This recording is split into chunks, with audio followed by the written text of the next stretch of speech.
you're in Canada, and you're at the top of the Rocky Mountains.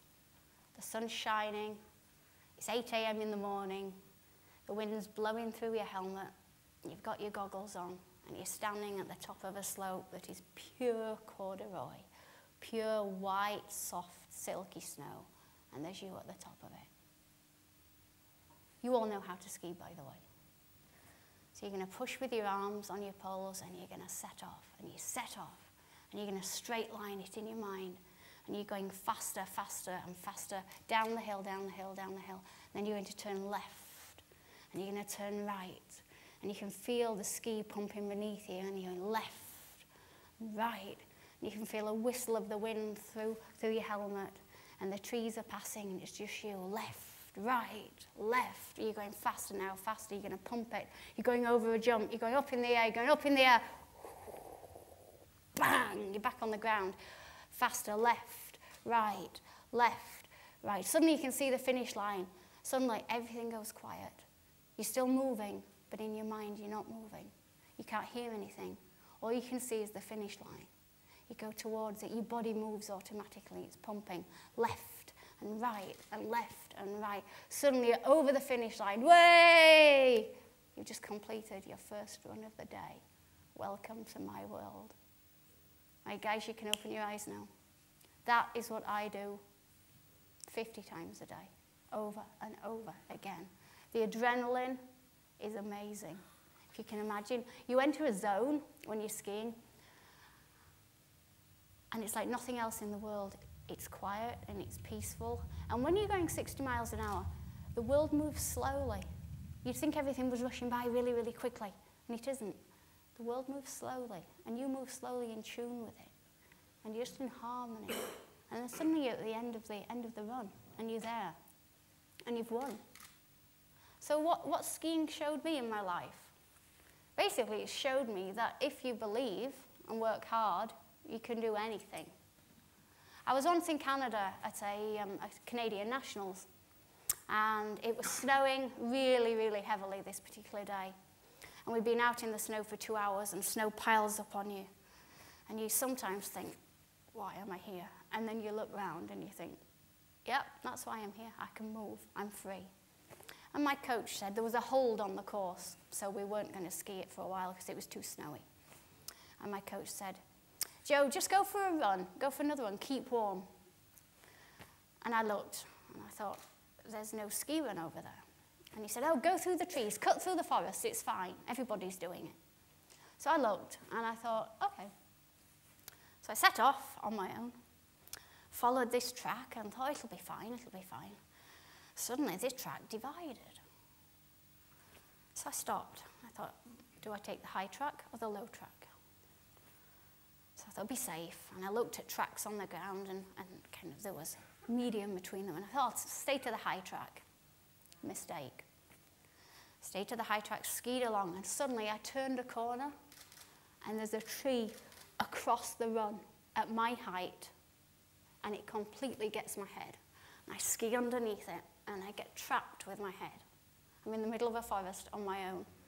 My arm's trapped, my rig's trapped, and I'm pinned with my head. There's nobody else around. And I'm thinking, people know I'm in the forest. No one particularly knows I'm here.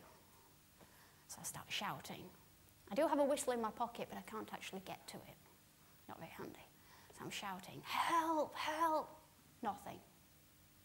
And I sit there for about 5 minutes, which seems like a lifetime.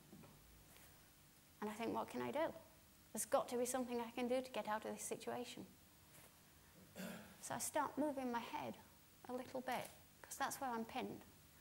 Inching my head forwards and forwards. It takes me about 20 minutes. Inch by inch, centimetre by centimetre, I work my way forwards under this tree. And finally I get out, and I'm thinking, woohoo, what have I done? Ace, how good am I? Carry on skiing, because obviously the race is going. You know, the race is on. I want to race it. It's Canadian Nationals. So I'm panicking. So I set off again. Go down, round the corner again, up round the corner, and suddenly the ground starts moving beneath me. And there's like a mini avalanche. And I'm going, "Ah!" And I end up head first, upside down in a 10-foot tree well. And I'm thinking, somebody's telling me something here. I'm not meant to race this race. Again, nobody can see me. All I can see is a tiny bit of the chairlift, and I can hear it. So I'm thinking, I must be near the lift. So I start shouting again, "Help! Help!" Nothing. I'm thinking, it could be summer soon. Bears could come and get me. It's that type of situation. I could be bear food. So I'm lying there thinking, Enough time to think, and it takes me back to when I was paralyzed. Well, I was flat out. And I'm thinking, life repeats itself, I think, and it's a repetitive situation. And then suddenly, I hear this voice that shouts, "English, is that you?" And the Canadian coach had seen a tiny bit of my red jacket sticking out. And he came. He said, "I'll be with you in about 10 minutes, because he had to go up on the lift, because he saw me from the lift. And he skied down, and they dug me out. And they dug me out, and my heart was racing, and I was like, And he says, "Come on, you haven't time. The race is on." So I skied back down, ski back up, my heart's racing, I haven't time to take my coat off, they just put my bib over my jacket, not particularly great racing style, and I'm in the gate, and I'm looking down, and it's a 45-degree drop, and my heart's palpitating, but I don't really care. I've just been in 2 situations where I thought I wouldn't get out of. I hear the pips, beep, beep, beep, go! I race through the gate, I do the race, I get down to the bottom, I'm Canadian champion. Just because it wasn't me. Somebody out there was looking out for me that day, I think. When you're in my situation, obviously I was going to come out and say to you, "Don't blink, there is only one leg hanging down." But I didn't know how people would take that. When you're in my situation, you get a lot of, you get a lot of criticism, actually. You get a lot of, "How dare you do that? How can you take the risk of going up on a mountain?" I also have blackouts. That's just to add to it. It's a situation with my spinal cord. I've never had one racing, which is interesting. I think the adrenaline keeps me going. I've had them at the bottom of the slope, but while you're racing, you're just free and you just flow, just side to side. Another situation I was in, I was on a plane going to Canada.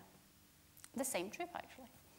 And I got on the plane, it was a transatlantic overnight, and I wanted some seats if there were spare seats.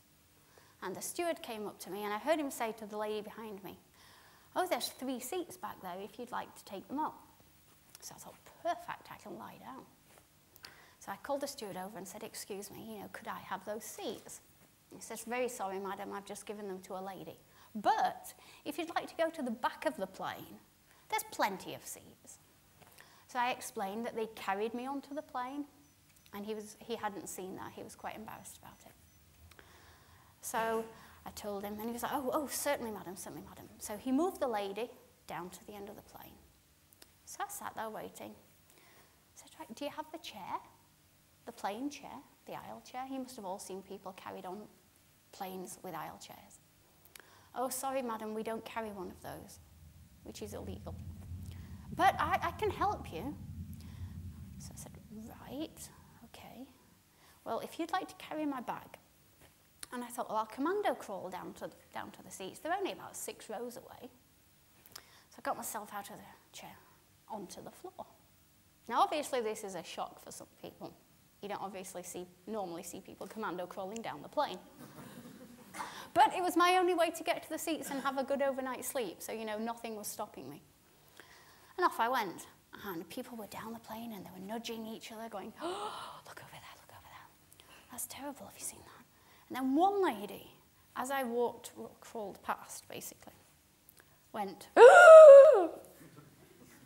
as if an alien had crawled past her, or something completely repugnant.